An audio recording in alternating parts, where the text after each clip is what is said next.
Hey, good day everybody, and welcome back to the Air Warfare Group. This is Juice, and I'm here today with my co-host Tyro. Hi Tyro. Hey. How are you, Bill? Yeah, good. Good, Good, good. yeah. Yeah, Ticking you're over. How are you? good, good. We had the clock switch back and everything, and it's still trying to catch up with that. I feel like I've been an hour off for a week now. Yeah, same. Yep. Sweet. And our guest today is Jolly Chief. Welcome, Jolly Chief. Hey, thanks for having me. I'm excited to be here. Cool. We are glad to have you here because you have a mission set that is really near and dear to both of us here at the Air Warfare Group, and it's going to be a really interesting show because we have some unique connections here, don't we? Yes. Yeah, I would say so. Hey, so today's episode, guys, is a Bottle-To-Throttle episode, and today we're going to cover one helicopter, one unique squadron, but three unique experiences with that same squadron and that same helicopter. Not the actual airframe, but more so the airframe type, which is the HH-60G. And I'd have to say that today's featured drink that a few of us are enjoying right now is the Glenfiddich Green Bottle, which is the 12-year single malt Scotch. For those of you looking for gifts to send to Juice, I like all my whiskeys without the E spelled in it. So anything without the E in it's good.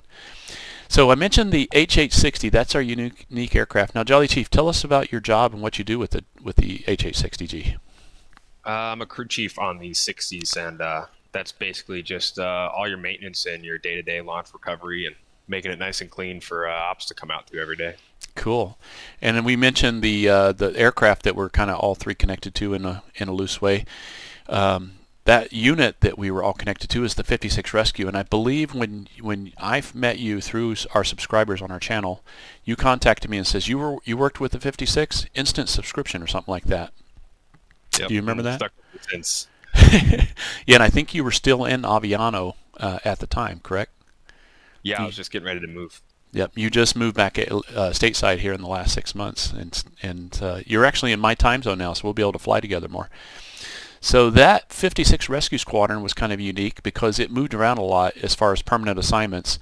We're going to start and go in backwards order. The most recent experience was with Jolly Chief, assigned for 2 years to Aviano Air Base in Italy. And then Tyro, you had some experience with these guys back in the mid 2000 teens. Yeah, very, very fleeting, brief experience, but a memorable one for me and a colleague of mine as well. Yeah, and you guys got to go and experience that as a guest and you got to fly with them too, didn't you? Yeah, my colleague did much more flying than I managed, but yeah, we were effectively guests of the unit, which was a great privilege. Sure. And we found an article on Vertical Mag that we're going to use as our, we got permission to use that article as our feature for the England time. And then at the end of the show, or before the end of the show, we're going to cover my experience was at NASCEF, or Naval Air Station Keflavik in Iceland, and I was stationed there for 2 years and supported the 56 Rescue as their life support superintendent, and I ran a lot of their combat search and rescue exercise from the ground perspective, which I got to ride a lot too. I got to shoot the guns out of the side, and that was pretty cool and everything. So, Jolly Chief, you started Aviano. Was this your first assignment? Yes, this is my first assignment coming out of tech school, Where our do you, training where we learned to work on all 60s actually. yeah, where's that? Is that tech school at in Florida or New Mexico? Where's that at? It's in Fort Eustis, Virginia. It's actually at an Army base, and we get the Army qualification as well at 15 Tango. So we're actually certified and qualified to work on any H60. Nice. Any H-60 airframe, whether it's the G model or hopefully we'll see the new W before your time's up, or the Hopefully. new. Is it the W? Yeah, the whiskey. Yeah, Yeah, we got the whiskey. sounds good. This is definitely an Aviano picture. You can tell the F-16s are in the background there. You want to tell us about Yeah. that little picture in the inset up top left? So, okay. So coming into Aviano was, as a 3 level, which is you're brand new. You don't really have any qualifications on anything. You have a lot of on-the-job training, and a lot of that is included on your launch and recoveries of your aircraft. And as you can see in that picture, in the worst weather possible. Yeah. Yeah, I So can. That's not too bad. You should come to Iceland. I heard Lakenheath was pretty bad too. But Yeah, it gets pretty cloudy down there. Yeah, they all have web feet there. This is catching them. Yeah, so this is me marshaling them into the spot. Typically, like our day-to-day stuff is, as a 3-level anyway, you come in way early. You check out your box, you make sure, your toolbox, make sure that you got all your stuff in there. Find out which aircraft you're going to be working on that day, and you might be doing a pre-flight inspection, which is, following it by the book and checking for pretty much everything. You tear the bird open and then close it up, or your lookover, which is way nicer. You just go up, check your pinch and levels, make sure fluids are good, and then go through your forms, make sure the aircraft's basically just good to go, so that when Aircrew shows up, they can hop in and take off. Yeah, no red dashes and definitely no red X's allowed. Definitely no red X's. Yeah. So I'm looking at I can see just underneath your arm there, this is a Pedro bird with a mustache on it. Do you guys wear mustaches on all your birds? Yeah, actually at the time. So this bird is just after they would return from a deployment. I had gotten there and all of the aircraft were away, except for one. And while they were all away, they all got painted their mustaches on. Nice. Yeah, for those of you not familiar with the rescue mission, the Pedro mission, definitely recommend watching the 6-part series on History Channel, Inside Combat Rescue. That's really remarkable. I didn't recognize anybody in there. All the guys I knew back in my day are retired or have moved on since, but it's a really good episode, or a really good series to watch. Now, you said that you were a crew chief, and I know that there's dedicated crew chiefs that you have per each aircraft, and usually they have like the dedicated crew chief, the senior one, and the assistant crew chief on the side of the aircraft. Were you ever involved in that? Did you ever get your name posted on one of the birds there? We had one bird that I really, really liked there, and depending on the day, I was either a wipe, which is below your DCCs, your dedicated crew chiefs, or if it was broken, I was an ADCC. One of my buddies was the ADCC, and any day that bird was fixed, it'd be like, man, I love my aircraft. He's like, doesn't have your name on the side of it. And then anytime I'd come into work, it'd be broken. It'd be like, hey, man, your bird's broke. Okay. Yeah. So as long as I remind you it's broken. You sound like my wife when she goes, do you know what your dog did today? Exactly the same. Yeah. Do you know what your daughter's doing right now? It's always my daughter when she's messing up, Well, the duties of maintenance to include cleaning it, you got pretty intimate with that, didn't you? What was your typical post-flight? Can you characterize what you did on a post-flight drawdown from a mission? Typically in Aviano, they really like to get onto salt water, and off the top of my head, I couldn't tell you the exact values, but below a certain altitude and within a certain threshold of miles to saltwater, we had to do saltwater rinses of the aircraft. We also had to do engine rinses. So the bird would come down. We'd usually debrief our aircrew. They would tell us, hey, we flew over salts. We also dropped our hoist in the salt water, and also this, that, and the other is broken. So yeah, especially with the sea spray coming up from the rotor wash. Especially when they brought PJs out and they would get really low into that, let them jump in. That was you could visibly see the salt by the time they came back. Yeah, and so we would bring it down to the wash rack. We'd rinse off the aircraft. We'd do our engine runs, which is actually throwing water pretty much through the engine as you run it, and then also work on our hoists. You would drop that down into some water and re-lubricate it. Yeah, clean the cable. It took about I'd say probably 2 to 3 hours of maintenance if it was all done in quick succession. Yeah, would you ever have to wash out the crew compartment too in the back from when they drag guys in their wetsuits or their Gumby suits all soaking in salt water? Never officially, but if it came back and it was visibly dirty, visibly salty, or I remember one time there was even sea dye up on some of the consoles. Oh yeah, the sea dye marker. Those are some of those times we would have to clean those up. Yeah, for those of you, if you just Google sea marker dye, you'll see pictures of rescue or of survivors in the water, and they have this packet that they can open up, and it interacts with the water, and it makes a big old fluorescent green mark on the water that can be seen. And it's a really good tie-dye for your t-shirt. If you want to wear a white t-shirt, you'll get it green for sure. It's the size of maybe 2 bags of Skittles, but it goes for miles. Yeah, it's so bright. Yeah, it's one of the mandatory survival kit items for a water survival scenario. So in this one right here, you're up there. This is during one of the washdowns. It's nice that you guys get protection. You got duct tape on your. Is that to duct tape your pants over your boots or something, so you don't get water up your boots and your gloves too? Yeah. Yeah, so this is a legit wash, which is periodic as well as I think this one happened right after the birds came back from the desert, so they were really, really dirty. Yeah, dusty Yeah, and stuff.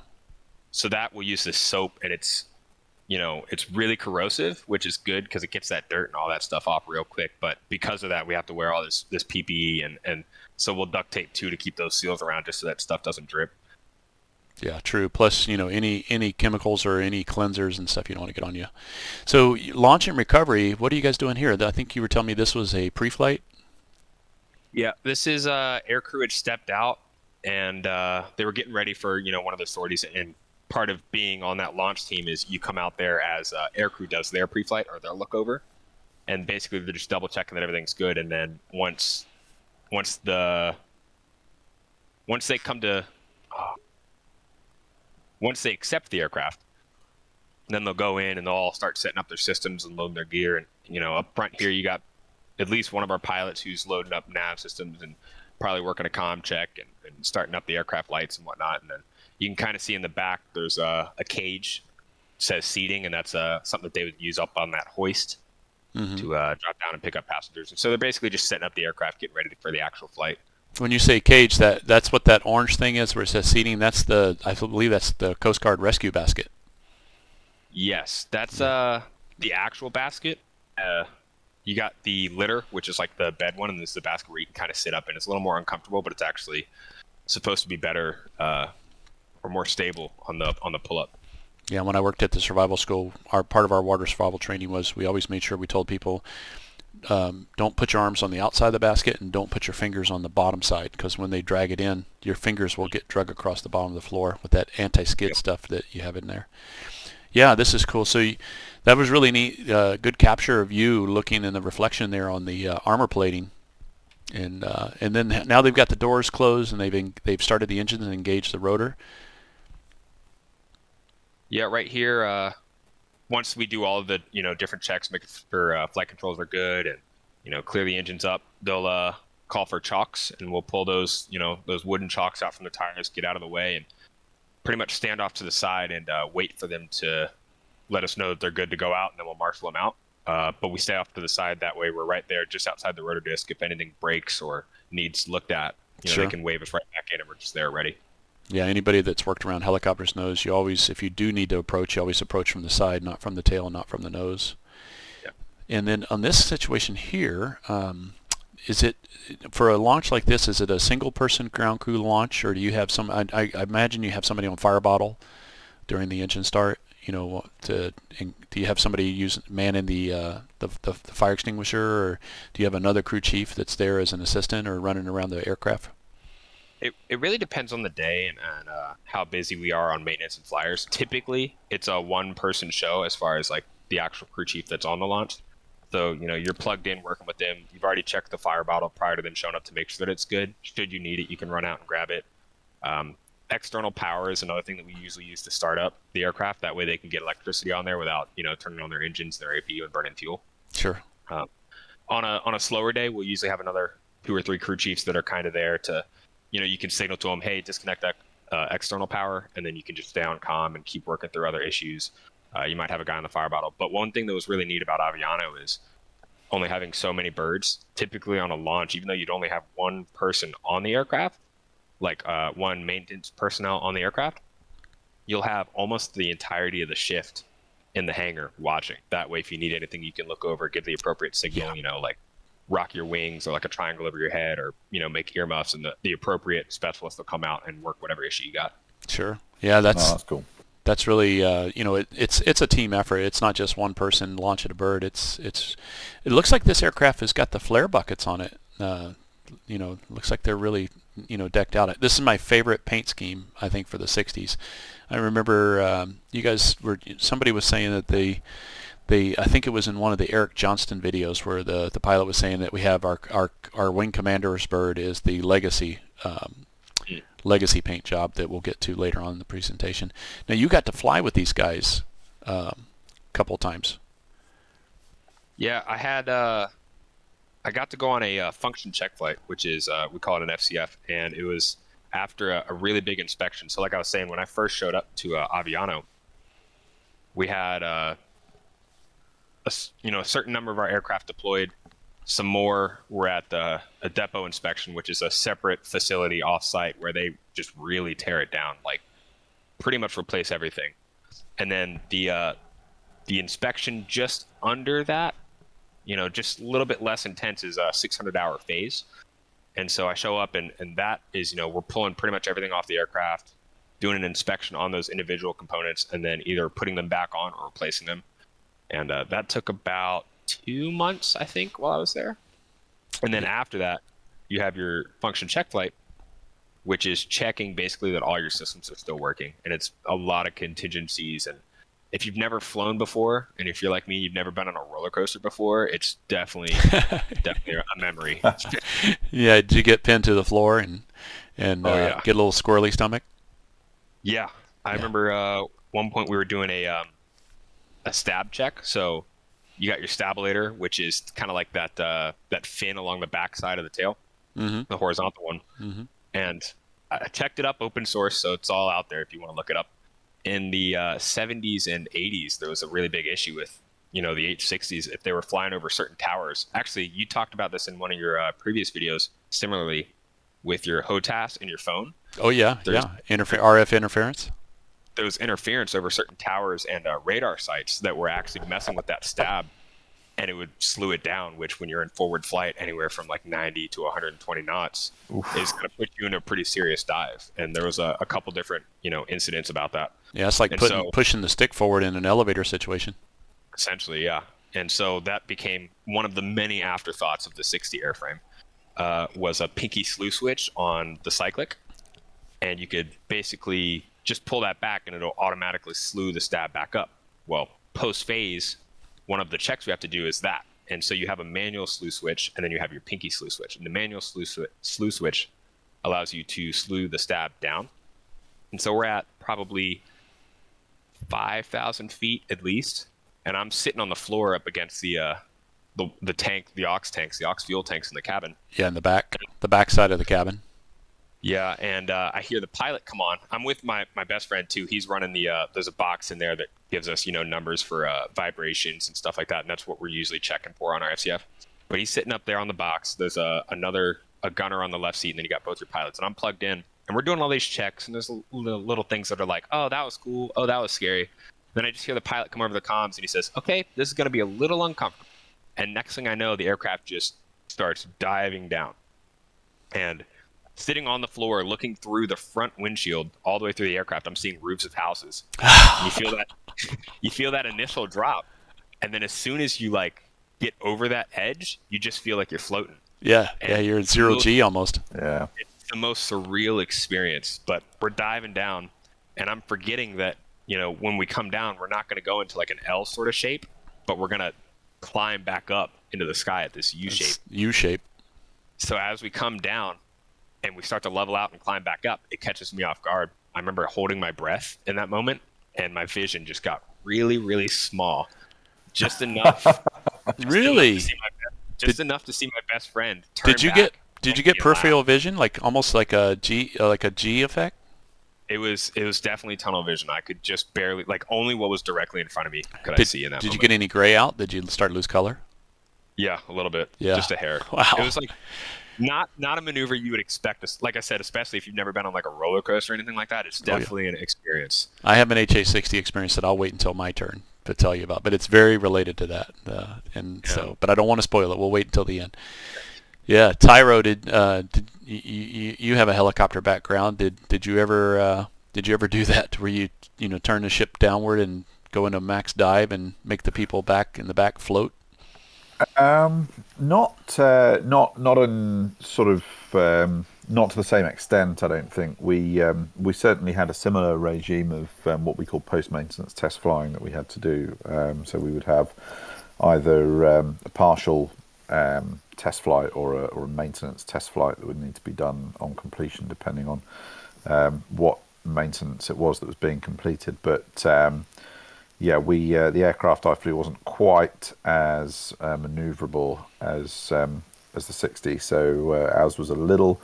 It probably felt more benign from the front. I'm not sure whether it felt any more benign from the back. I know from flying another friend of mine who is a professional aviation photographer, and he flew in the back of an aircraft that I was flying. We were practicing some auto rotations, and he said it made him. That really opened his eyes. But of course, from the front, it's you do it every day, and it's kind of not so much familiarity breeds contempt, but you become familiar with the sensations. You also know exactly when it's going to happen, so you can either feel or see the stick moving, or you're the one moving it, and so it's a lot easier to anticipate.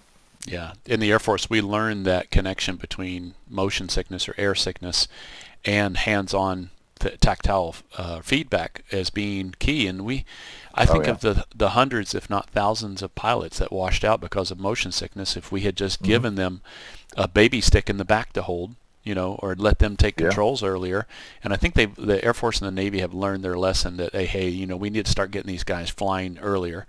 We need to we don't need to do so much demonstration. We need to actually have them demonstrate themselves, and it might help a little bit. Because, as you know, flying any fixed-wing airplane and flying high-performance aircraft, the pukogenic factor is really something you build a tolerance for. And if you go flying big time, on a regular basis, something we can't simulate in DCS. I mean, if you don't fly in DCS for 3 months and you go back to it, it's not like you're going to get sick or not be able to pull as many Gs. But in the real world, being off the jet for a long time, it does bite you a little bit. Yeah, for sure.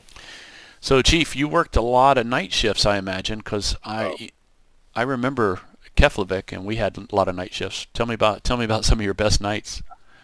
All the time. So maintenance, especially in the rescue world, but maintenance in general is 24-hour. Between just heavy maintenance and Air Force has old aircraft, and I think most, if not all, of our aircraft at Aviano were built in '89. Mm-hmm. So they've definitely got some stress on them. It's a long job, making sure that they're always greened up every day. And you got your recovery, the aircraft comes back and you do your post-flight stuff like we talked about, your washes or rinses, and then you have all the maintenance, hey, this broke, or hey, this isn't working right, or when we were flying and we pulled right 15 degrees, we had a really weird bump that's not normally there, and it's like, okay, well, let's go look over the entire aircraft and see what's loose. And so you had a lot of nighttime stuff too, and then throw in the rescue aspect of that too. You always want to have people on alert and ready. Yeah. On the rare occasion on night shift, nothing would break on the flight prior, and you would just be able to go in, do your pre-flight, do your washes, your post-flight stuff, and then just hang out and wait until your shift was over. And one of these times, in this picture, we went up for I think we were doing lookovers. This was probably close to the morning, close to sunrise. We're doing a lookover for the next shift coming in, make sure the bird was good, and had nothing else to do for the next hour or two, so just decided to hang out and look at the stars that one particular night. It was a full moon and clear sky. Yeah, it's a beautiful picture. That's a cool photo. Yeah, so we talk about maintenance. This reminds me of the hangar we had at Keflavik. It's not as pretty as this one's way more prettier than the one we had. But you can definitely tell you're at Aviano because I recognize the green flash on that tail, and that's definitely one of the triple nickel jets, if I'm not mistaken, right? Yes, triple nickel, yeah, for sure. Yeah, and we both we were talking about the pod, the targeting pod on there, and I asked if you knew which one that was. And if you had known that I was looking for the name, but you can tell people we don't have that pod in DCS yet. But can you tell them what that is? That's targeting pod. Take this all with a grain of salt because I'm stuck to helos for the rest of my career. But it's basically your, in the helo world, that's like the equivalent of your FLIR, as well as I believe that one has a laser marking system as well. Yeah. So laser Should. For their weapons. Sniper pod, isn't it? It is a sniper. Yep. Yeah, that's we have the AT FLIR. We have the what is the other pod that we have in DCS called? I can't even remember the regular pod that we have.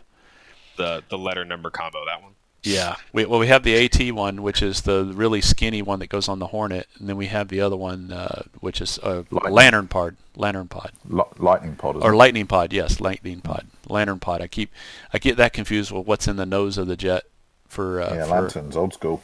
Yeah, lanterns way old school. As a matter of fact, the CJs were original lanterns back in they kind of developed as a lantern bird that was also a wild weasel bird or a seed bird. And then the sniper is like they have sniper pods on B-52s now. Can you believe that? Yeah, crazy, isn't it? Yeah, and the B-52 has its own suite of FLIR and TV and infrared and thermal and all that kind of stuff up in the nose underneath the nose. Yeah, this is a beautiful picture. It took me a long time at Keflavik to figure this out, but why are helicopters always backwards in the hangar? They don't look like they're ready to be pulled out. They look like somebody put them in with the nose in. And Chief, tell us about that. So, I mean, you look at your fighter, right? You have that nose wheel, that individual wheel that's up at the front. So for them, whenever they're gonna, push or pull it, it makes sense to attach your tow bar to that, because that's your wheel that pivots. Well, on in the H-60 and loads of other helos that have a tail wheel, and that's that pivot wheel.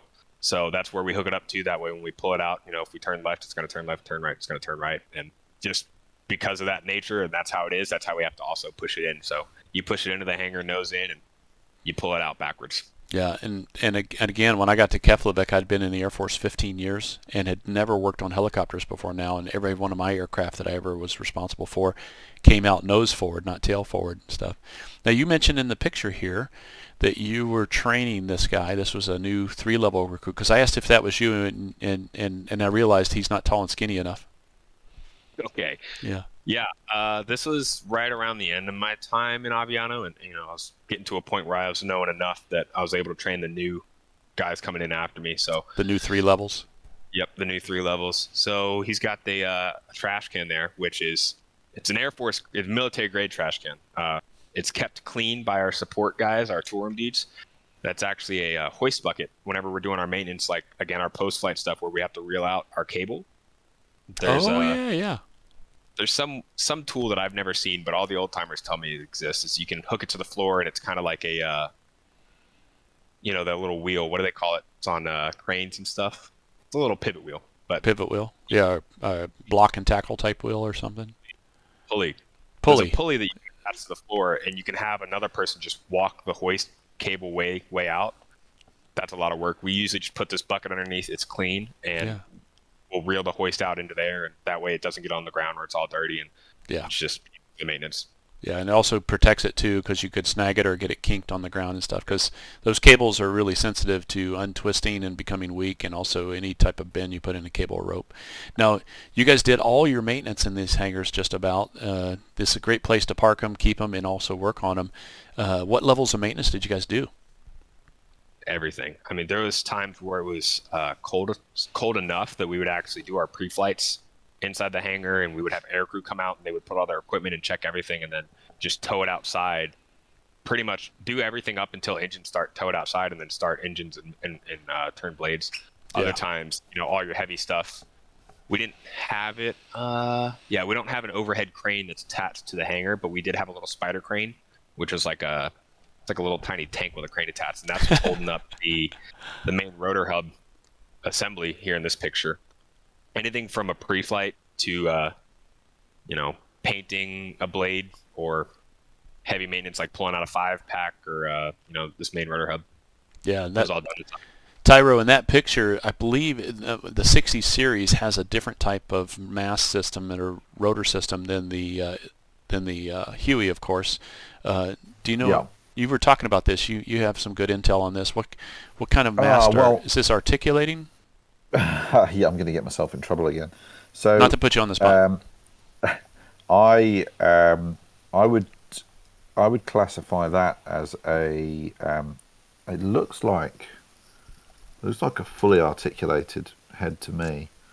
Now, we had a comment on one of our early Huey videos where a guy explained, and I think he's a former flight test engineer. Maybe he's got a couple of really good videos where he's doing analysis on the rotorcraft and DCS, and he corrected me quite correctly about how I described the Huey, and there is a slight language barrier here because I think British and American reference to rotor heads differs slightly. Yeah. But that does look like a fully articulated head to me. It looks like it's got lead lag hinges. It's clearly got a feathering sleeve and spindle. But I guess there's some elastomeric bearings in there. Yeah, because especially on the more rotors you have, you got a 4-rotor system. As one is waving down, the other one's waving up on the other side, so they have to articulate up and down. Chief, do you have anything on that? What's that, Tyro? Go. Sorry about that. Go, Tyro. Yeah, so there's quite a lot going on the head in terms of aerodynamics. I mean, you've got the blades need to be allowed to flap up and down. Clearly, they need to be able to be, to all intents and purposes, twisted or pitched. So there needs to be either a sleeve and spindle or some way of allowing the blades to increase or decrease pitch.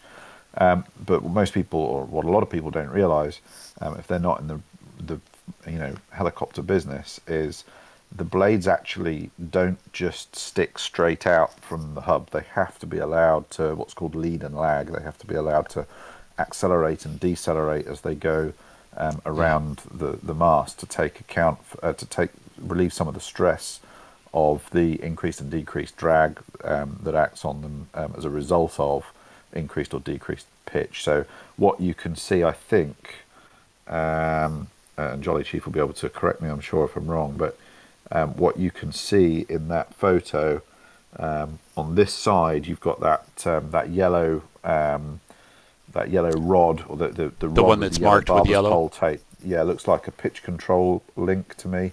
Yep. And then on the right-hand side of the picture, you've got a beige-coloured spindle going into the rotor hub itself. That looks like it's to do with the lead lag damping system, but I'll be interested to be corrected and find out more. And is the black thing that's pointing straight at us one of the counterweights?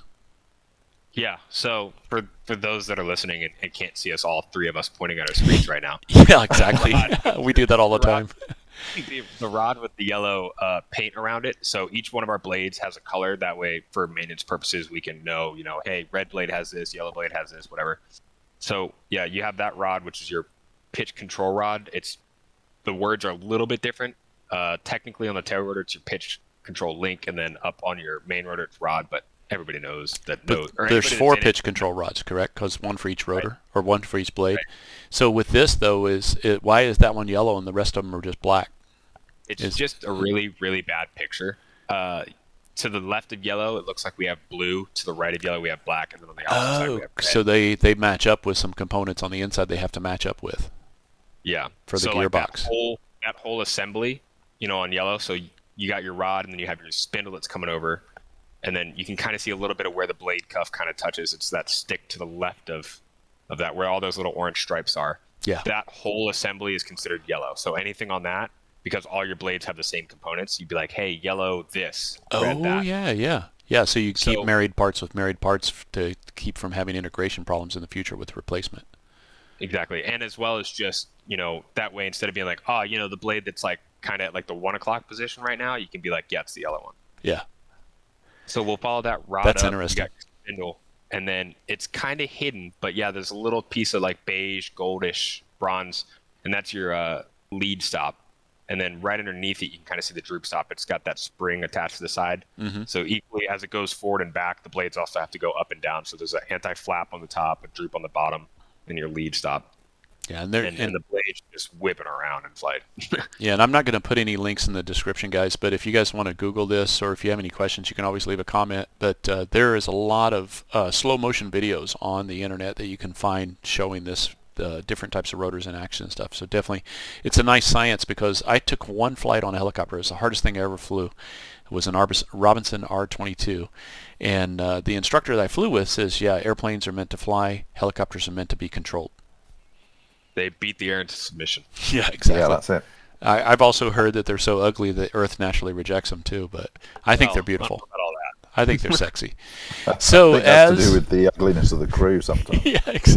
yeah. Well, the A-10's phrase used to be "go ugly early." So, but I have a friend or former friend that flew Apaches in England, and his call sign was Ugly, Ugly 58. Have you ever heard that, Tyro? The Ugly call sign? Yeah, ugly's an Apache call sign. Yeah. Yeah. He even moved to America because his wife was from America, and his license plate was Ugly 58. So.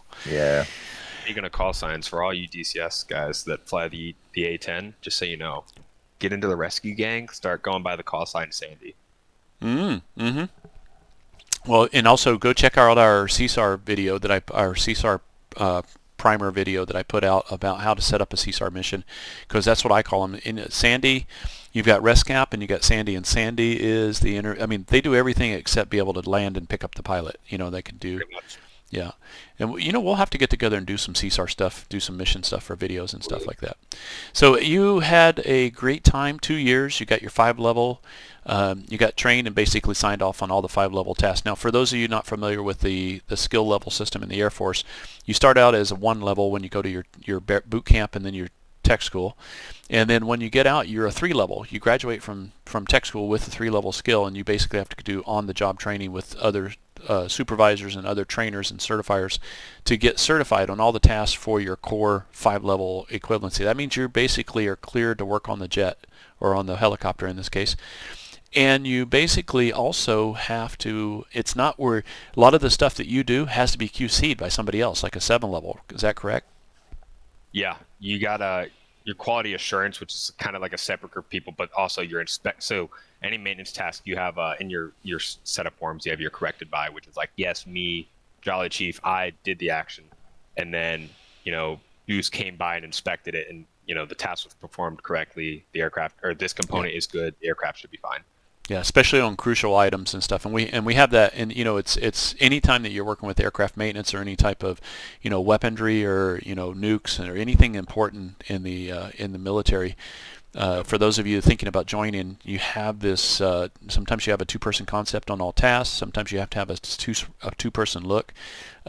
I mean, everything, some of the life-saving stuff that we worked on in life support were 4 inspections before. I mean, the pilot did the final inspection before taking the item for flying, so it was 4 times it was inspected. So you had to leave. Go ahead. Yeah. I was just curious, because you brought up AFSCs in your skill level, so you have your Air Force Specialty Code, which basically is like the Air Force's computer way of saying what your job is. Yeah, MOS for the Army. MOS, yeah. Do you remember, by any chance, when you were in your training or anytime you PCS, did you change your AFSC during that time? Because when I was in training, as well as when I just recently PCS, I've noticed online that my AFSC would change to patient prisoner status. Huh. No, I think that was something derogatory about you. Well, okay. All right. You know what? Wait, did you have some Glenfiddich before that PCS? Maybe. Yeah, not that this show is sponsored by Glenfiddich, but definitely get out there and try it, guys. Whiskey without the E. So you got to leave, and I guess there's a tradition. I saw this happen. It never happened to me. I don't think it ever happened to Tyro, because our association was not at that same level. But this is a badge of honor. Tell us about this picture on the right here. So when you leave your assignment, you typically will get green feeded, which is kind of a bigger kind of on reference to the Air Force Rescue Heritage. Back in Vietnam, when we were still flying H-3s and Huskies and stuff like that, is when this whole green feet heritage really started, which you might have saw earlier. One of my coins is actually green feet. And basically what was happening is you'd send these aircraft out on these missions, and they would land out in these fields to pick up patients or downed crew members or whatever. And when they would leave this imprint on the paddies and the grass fields, and it looked like these really big green feet. And so they ended up nicknaming the H3 the Jolly Green Giant. Yeah, because it would just leave the only trace was a green foot mark after it was gone. Yeah, it looked like the Jolly Green Giant had walked through these fields and stuff. And so then kind of bringing that back for maintenance as well as ops, and maintenance and like PJs aren't that close, but I'm sure they probably do the same thing. I wouldn't be surprised. When you leave your your footprints, because same way the aircraft left their footprints when their mission was over. Your mission at your assignment is over. You leave your footprints. So they'll get you usually at roll call, or when you're not expecting it. You'll be walking out of tour room, and the next thing you know, you're on the ground. And you got a bunch of dudes tying you up. And I've seen people at the Mac terminal get wrestled to the ground. Yep. They thought they were getting away with it. And they got the Mac military airlift terminal, or the air the place where you, an overseas location where you go to get on your plane to go back to the States, right. And they grab you. It's nice seeing ops come in on their Finny flights, because you'd be like, you won't know as maintenance, you won't know it's their Finny flight unless they tell you. But when you go out to catch the bird, you'll see the entire ops squadron just sitting there waiting. You're like, oh, we're about to get a show. Tyro, this is kind of like when a student solos, you don't tell them they're going to solo that day, right?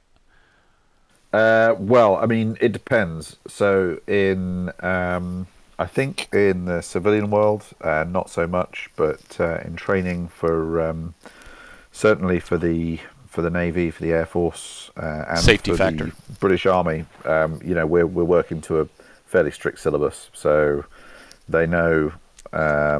Certainly, I knew when I was going to go solo. You don't go before and if you go after, then you're on you're on warnings, so yeah. you kind of it's all there in black and white. Civilian world, I think it is a little bit different, and you've got a bit more license to just jump out the aircraft and go, hey, it's time for you to go on your own.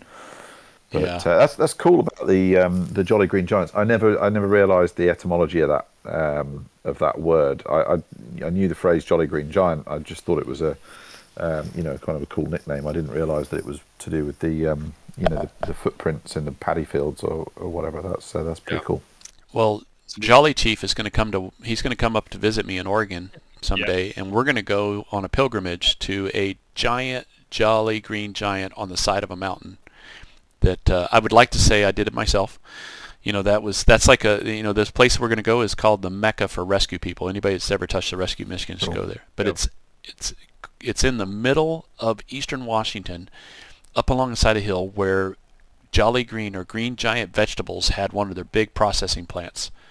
And so I guess a few workers or some school, if you Google Jolly Green Giant in Washington State, you can find the backstory on this big hill. I was driving along one day when I worked at the Air Force Survival School in Spokane. I was just out looking for a place to go hiking or camping. I'm driving along through the mountains, and I see this rescue giant, and I said, dude, the PJs have to see this.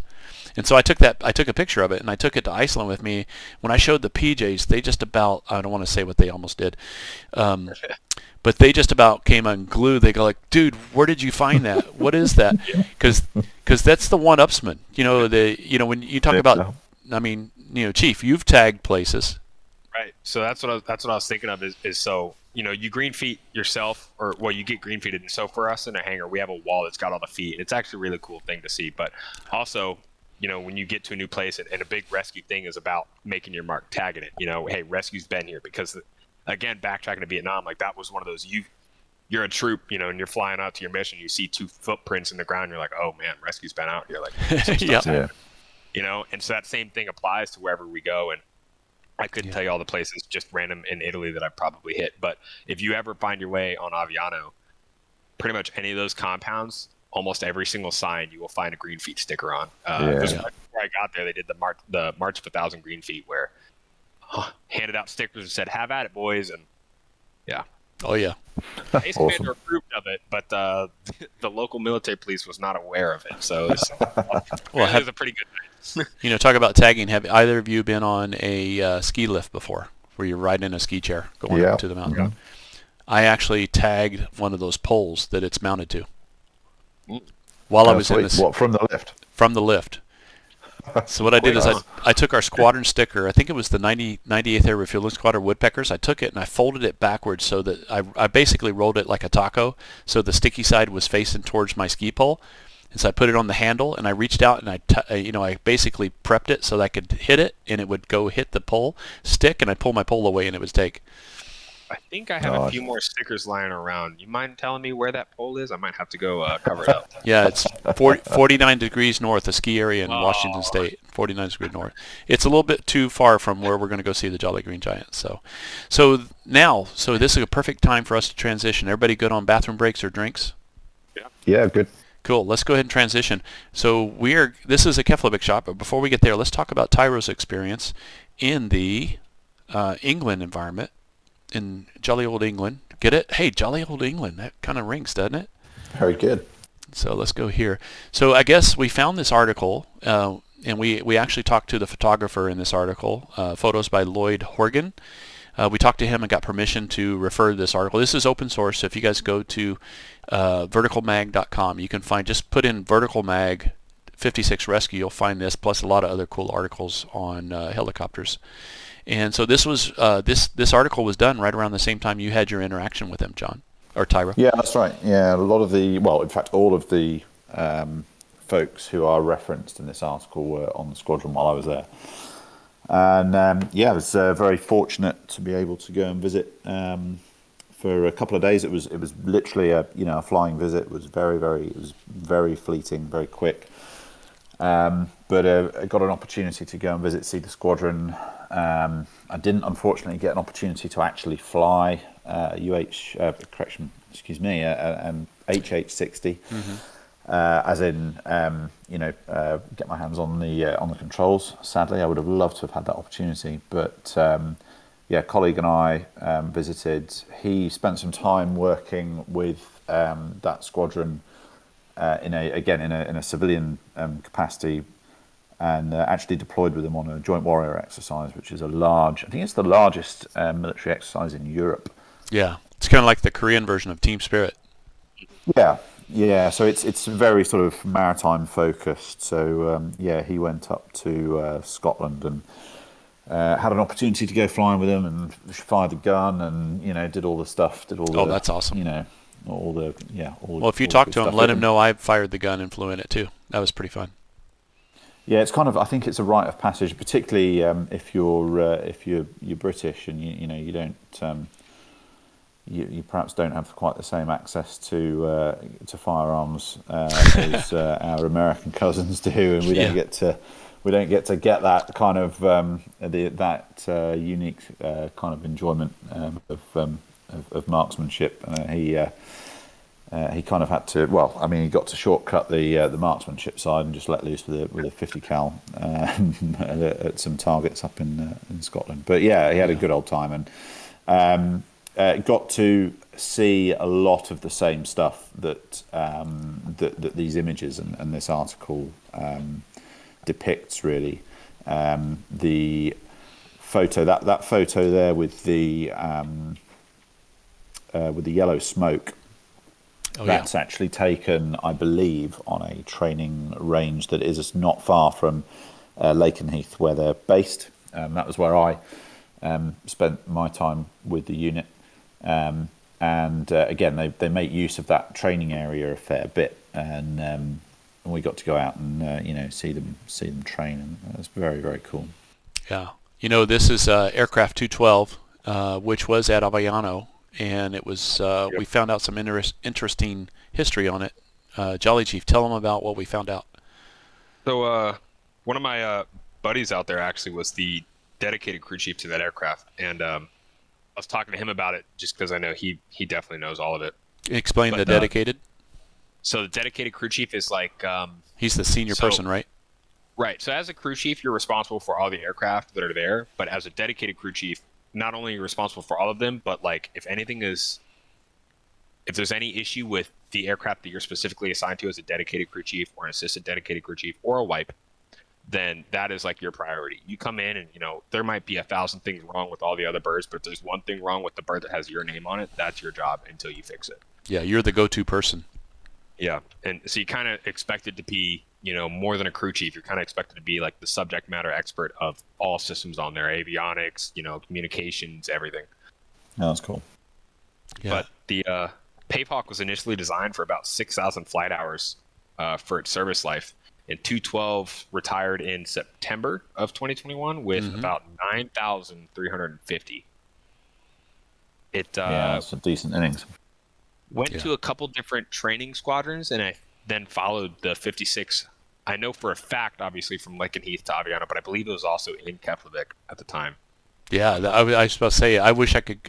None of my photos, because they were old back during the Stone Age, don't really show the tail numbers because I want to know if I flew on this aircraft. I believe I did because we only had 4 birds and I flew on every one of them. So. But it's the first aircraft to retire from the 56 since it's been recommissioned or reinstated at Iceland. And it's actually going to become a static display outside the ops building in Aviano. Oh, that's cool. Wow. That's pretty awesome. I know that.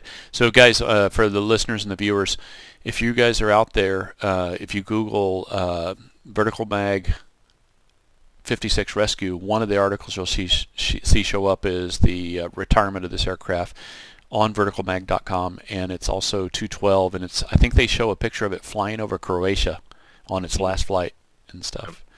Nice. But that's pretty awesome. I mean, and this is the article, or this is the magazine tied to the article that we picked, and also it's around the same time. So this is something that we all three have touched in our history and stuff.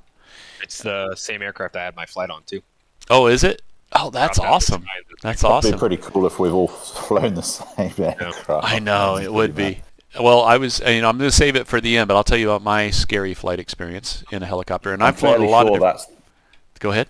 Sorry, I'm fairly sure that's the aircraft that my colleague flew in. Actually, oh, 212. most I'll likely. Double check. Most likely, I bet you it is. It was their flagship, yeah. Right, yeah. Yeah. So we got a few more pictures here. There's the Pedro stash. That is a sexy shot right there. So, I mean, that would be a great wallpaper for the rescue guys. I think what aircraft is in your screensaver there, Jolly Chief? It's 353. That was the bird that I was the wipe on. You were the wipe on that one. Cool. Yeah. Everybody hated it before it deployed because it was broken all the time. But apparently, when it went to when it deployed, it was the workhorse out there. So when it came back, it was dirty and it had the most hours on that deployment. So it's like, yep, I'll take it. Yeah.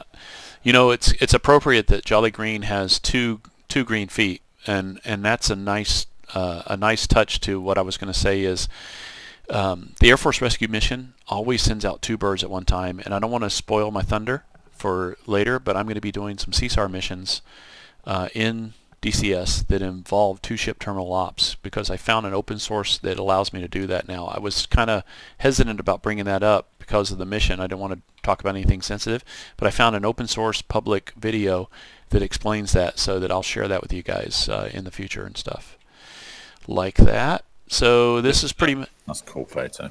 Yeah, that right there that almost looks... That's Arma, right? Arma 3? I think so. I'm pretty sure that's Tanoa. That looks like Tanoa to me, all those ferns. That looks very much like Thetford Forest to me. Yeah, I was going to say, we have those same sword ferns in Oregon, so you guys got to come and see those sword ferns. So, yeah, so moving along, Tyro, anything else to add with your experience at the 56? I don't think so. I mean, I just recall being very, very impressed with the degree of passion for the mission among all of the crews and everybody on the squadron. You know, when I visited, it was the 56th Rescue Squadron, and I think the 57th, and I forget the moniker of the squad, but that was where all the PJs, the PJs were all under the 57th, and then the aircrew and the maintenance of the aircraft was all done on the 56th. But I just remember being really impressed with not only the level of the obviously high level of competence, but just the complete dedication to the mission and the ethos of the unit. There's an apocryphal story about, I think it's JFK goes to NASA and asks the janitor, bumps into a janitor and says, "Oh, well, what do you do here?" Sort of thing. And the janitor says, "Well, sir, I'm putting a man on the moon." And I, I don't have no idea whether it's true, but it's a nice story about, singularity of purpose and all the rest of it. Yeah. I got that impression at the 56th, everybody there from, the squadron ops director who I spent a fair bit of time talking to, right through across the engineering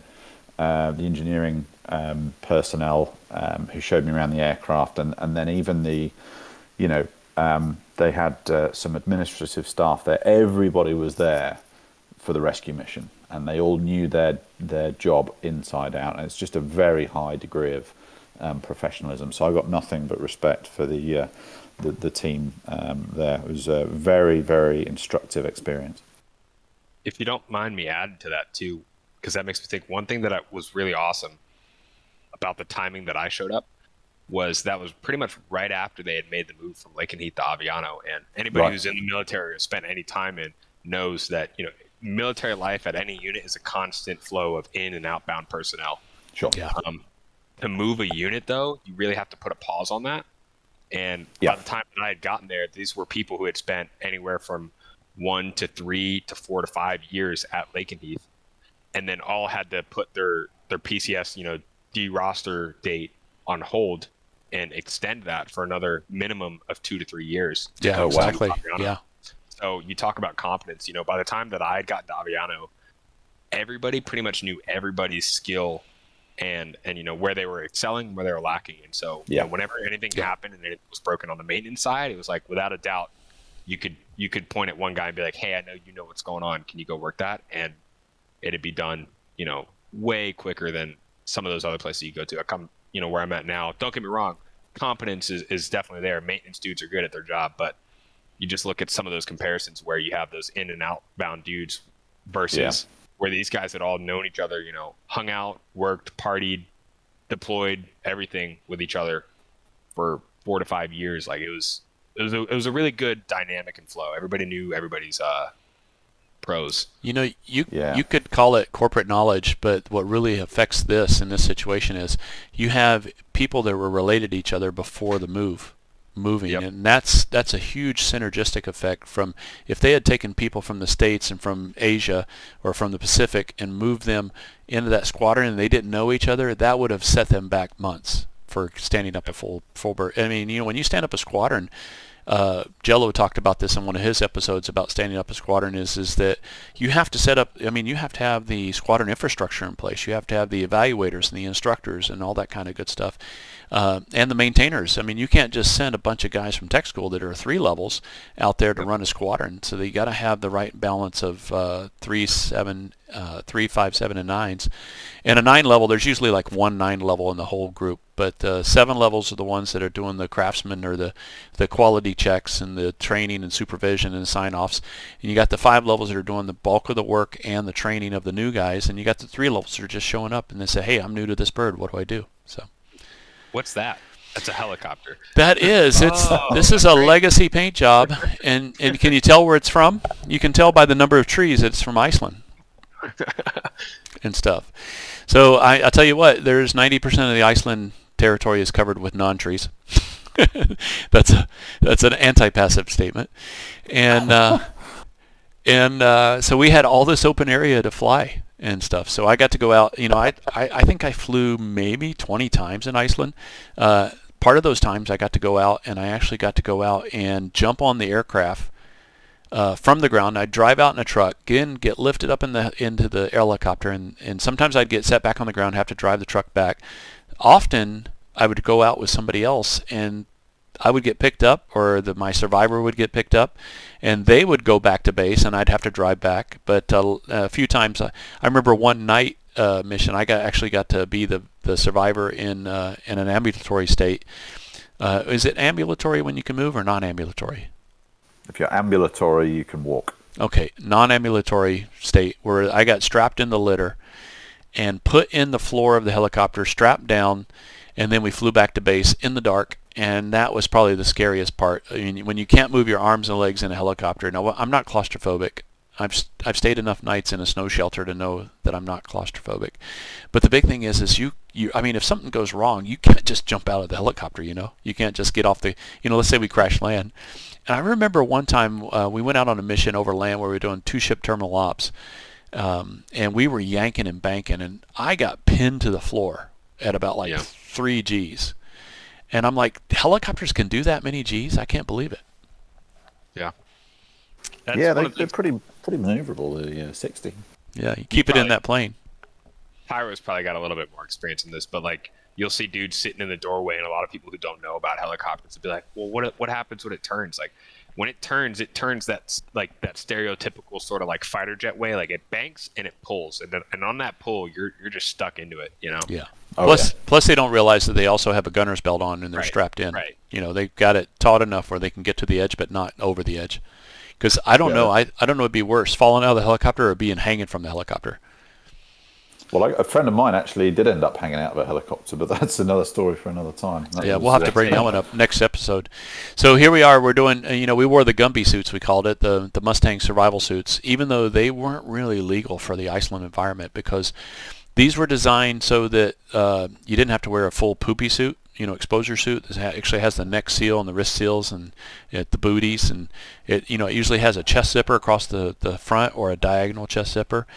But if you look up anti-exposure suits, these were not legal anti-exposure suits, but you couldn't really do your mission in the full-up exposure suits. So we wore these, and they're basically neoprene. They're wetsuits that are basically with no mechs on the outside.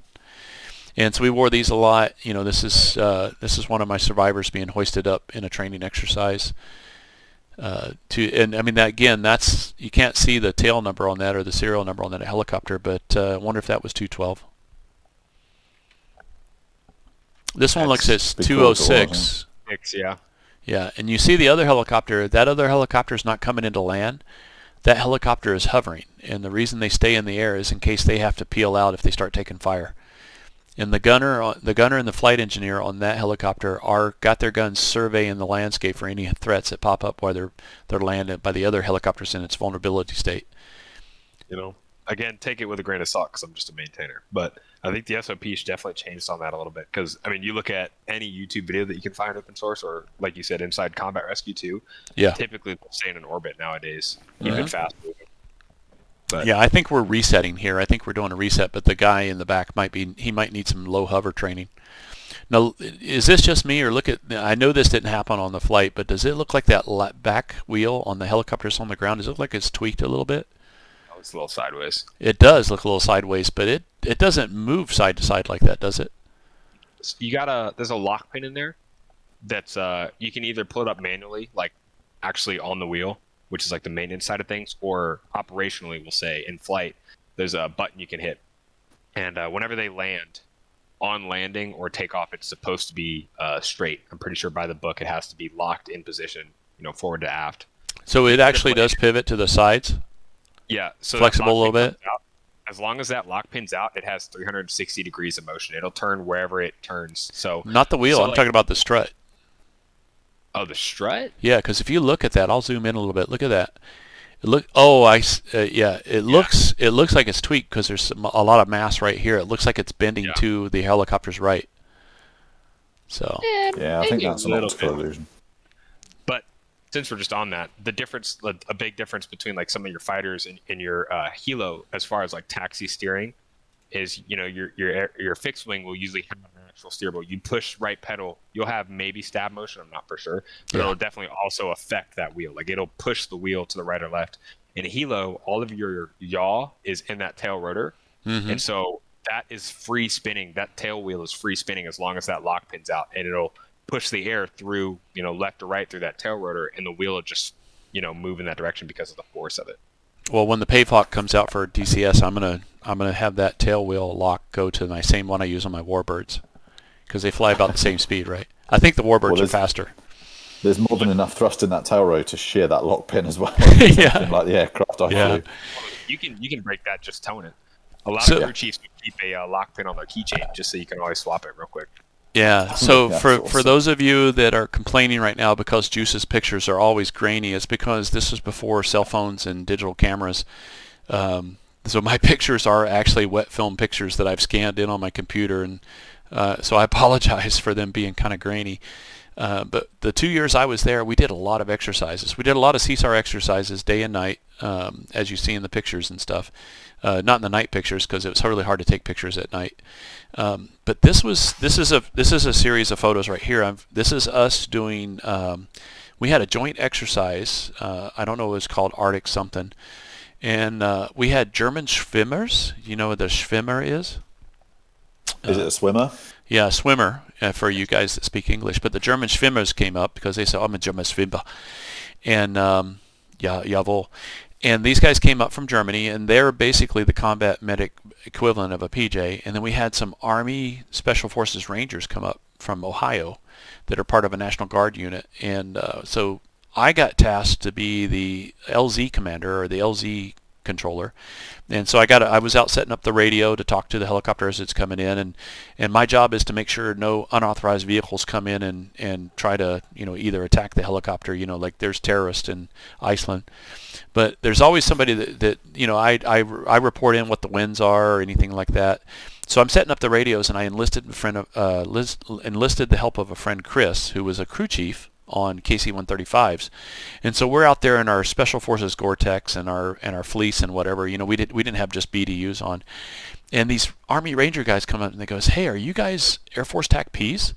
Which is Tactical Control Party. They're basically like FACs or combat controllers. Yeah. And I said, "No, we're the Wing Commander Secretaries." That was how, because these guys didn't need to know what our real jobs were. We were lowly life support guy and crew chief, but we were out there playing the mission. It was pretty fun. So we got to do this. What's that? You're gonna have like the one lone combat controller who watches the channel and is like, "TAC-Ps are not the same." Yeah, they aren't. They aren't. Hey, and put that. Make sure you give it. Somebody. Make sure you give it a thumbs up, or you can dislike it if you want, but it won't show up.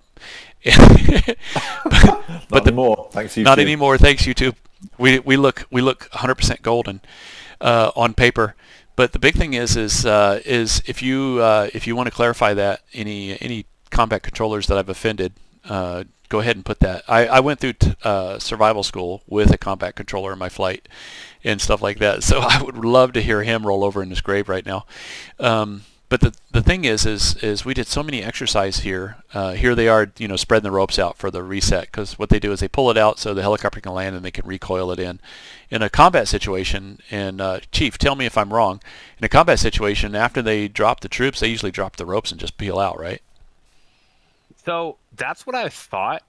And the other day, just by coincidence, we did not talk about this ahead of time. Like 2 or 3 days ago, I was talking to one of the SMAs about it. And I think that SOP might have changed. I think nowadays it makes sense for them to drop it because you want to get out of Dodge. But I think nowadays they pull it up because it's like we were talking about with the drop tanks. It's like, can you do it? Sure. Should you though? Is it replaceable? Yeah. But do we have the money to just exactly. Realistically. But in training, typically they drop it because they're gonna pick it back up. But in operations, they usually try and pull it back up. Oh yeah, yeah. Especially like if you were on Nellis Air Force Base, I'm sure there's a helicopter training area on base where they can recover it or they can land back and get it. But there's a danger to that. You should always train like you fight, because you're going to fight like you trained, right. And so that muscle memory can be built in. And just to kind of unrelated, earlier we talked about the new aircraft, the new HH-60 Whiskey that's coming out. One of the pieces on it, one thing that's kind of new is instead of this little tiny pin on the, you have a fries bar, which is what holds those ropes in it. It's a fast rope insertion extraction system. Yep. Instead of this tiny little pull pin, now there's going to be a bar up on the, pretty much on the wall right next to the gunner. You can kind of see in the picture here, you got the window and then like a tiny thin piece of metal under the cargo door. Right on that thin piece of metal there's a bar that they can pull to just drop it. So again, maybe the SOP's changed again. But the idea there is that they can drop it in a pinch and still stay on the gun. Yeah. I think it probably depends, honestly, more like mission to mission and team to team on what that SOP is going to be. Well, hopefully when they drop it, they wait till Private Blackburn is off the rope. Well, Anybody put in the comments if you know what reference I'm talking about, Private Blackburn. More depending on if he actually grabs it. But. Yeah. So some of the other exercises I did with the 56 Rescue. So the guys to my right, the guy in a flight suit and camouflage with the vest on, he's a pilot, and the other guy's a pilot too, but he's actually running the ground exercise. He's like the exercise evaluation team member. And that goofy guy in the middle with the M4, that's me. And my job is I'm an aggressor. I'm supposed to go out and beat the ground and hide in the bushes, and you can see where I could hide in this terrain. I mean, there's nowhere to hide. I mean, they say there's a beautiful woman behind every tree in Iceland. There just are no trees. And so here's one of our I think this is one of our senior PJs. Yeah, there she is. She's kind of manly.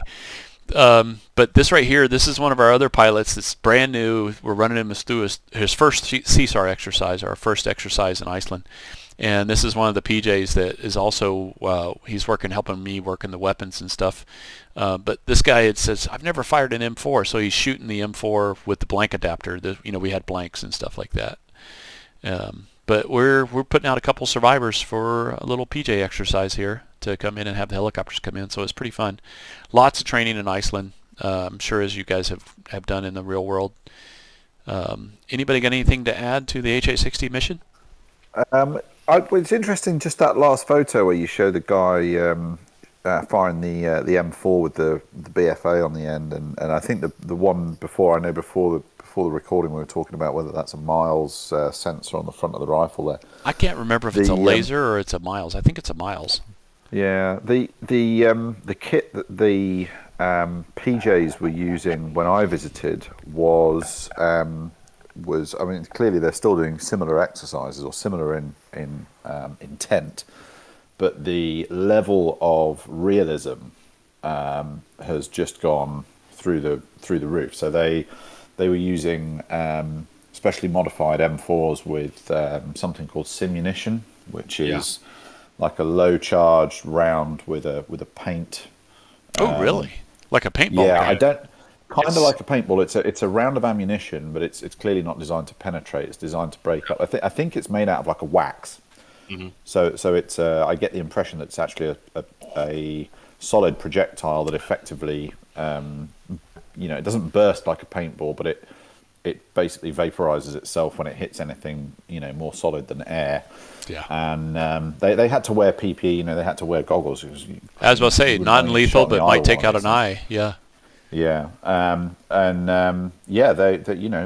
my colleague was running around with them in the woods while they were firing this stuff at each other. But the kit they were getting out the aircraft with was impressive. They would take. I don't know whether they were electric. They must have been electrics. They certainly couldn't have been hydraulic. But they would take the sort of gear that you would expect firefighters to use to cut people out of cars.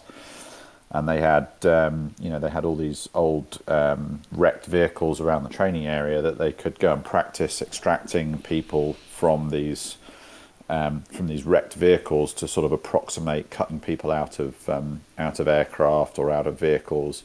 So they had circular saws strapped to them as they were fast roping out of the aircraft, absolutely mad stuff. So. I don't know whether you saw anything like that in Iceland, but just seeing that guy firing the M4 just reminded me of all the simunition flying around. Yeah, we didn't have any. I mean, we were pretty low key, but we pretty much our job there was to be on alert in case we had an F-15 pilot go in the drink. We did so many civilian rescues. I mean, capsized fishing vessels in bad weather. There's one article out there, as a matter of fact, I think there's a book I have called Impossible Mission, and it's about a rescue on the far side of Iceland where we had to send out the C-130 to refuel the birds to get out there. And it was on the far side. Keflavik's way over on the west side, and this was over on the east side. So it's about 200 to 300 miles out. And the 60 doesn't go that fast. No. I think it cruises at about 140 or something like that, maybe at max. 140 if it's in a nosedive with a wind to the rear. Yeah, exactly. I mean, that's the ground speed if it's got a tailwind, right? Right. And so and it was in low visibility condition, but it wasn't due to darkness. It was due to sea fog and mist and stuff like that. And the guys had their night vision goggles with them, so they said, let's go into NVGs. And even though they put the NVGs under stress, they were able to still pick out hard lines and features on the ship as they were trying to rescue people off this ship. So, Impossible Mission, check that out too. I've got the book. It's a little thin paperback. The flight engineer that is in that book was there at Keflavik a few years earlier when they did the mission, and then he was also there. He was one of the flight engineers. His name was Bill. First name was Bill. I flew with him a couple of times too. I actually flew with a flight engineer. This guy was a tech sergeant, and he was one of those crusty old tech sergeants. I mean, he smoked 24/7, and I don't remember his. I keep wanting to think his first name was Jim, but this guy was. It was kind of one of those ironic moments where we crossed paths because back in Team Spirit, I kind of want to say Team Spirit 87 or 88. One of my good friends, Roger Ross, was killed in Korea. So Roger Ross was a survival instructor, and he was doing what I used to do, survivor escort. And we had an A-10 pilot from one of the local Osan A-10 squadrons there. I think there was only one. It was the 318th or something like that. And so that guy was the survivor. Roger Ross was his instructor and survivor escort, and they were being hoisted up on the forest penetrator. That's the little 3-seated thing that has a couple straps on it. Mm-hmm. So they're being hoisted up on that, and the cable breaks, and they both fall to their death. Roger had a brainstem injury as the result of the fall, and he died of. They unplugged him from his coma. He never recovered from a coma. But the pilot was killed instantly, and the flight engineer that was on the cable. The flight engineers. You can always tell the flight engineer on a helicopter. They have one glove on the side of their belt. You know that, Chief? Yeah. Yeah. They have. That's the cable glove. A leather glove, yeah. A leather glove that they hold the cable with. The other hand is holding the controller, and they're bringing up the cable and they're stabilizing it. And they're keeping it from spinning and swaying. They were at the door, 60 feet off the ground when the cable snapped, and he was the last person to see him alive. And it affected him for life. So, my hat's off to anybody that does this, either in a combat environment or a training environment. A drink for you guys. All of us are air warfare professionals here. A drink for each one of us here, and a drink for those that never came back. Here. Yes, here. It's probably and everything, guys. All three of us had kind of a different experience with 56 Rescue. The 56 for me was, I've got the coin. It's in storage right now, but I've got the coin, and the coin says "Friends in Low Places," and I think it's a takeoff of that Garth Brooks song. The country song where it says, "I've got friends in low places." And you know how like in combat rescue they have the when the klaxon goes off or when the horn is Leroy Jenkins. That one. Ours, during any of our parties in the hangar, or anytime we got the whole group together and got it with the rescue squadron and the fighter squadron and everything like that, the rescue guys always played the, it was like 3/4 into the night when the last drinks were coming out. That's when they would play that song, and everybody it was like a squadron song. What motto on the 56 and Aviano did you guys have on the coin? So when I first got there, we had an actual coin, in a circle, and it was. I was about to say that's the only real coin. Your feet coin is not a coin. Okay. So it's not a coin unless it's round.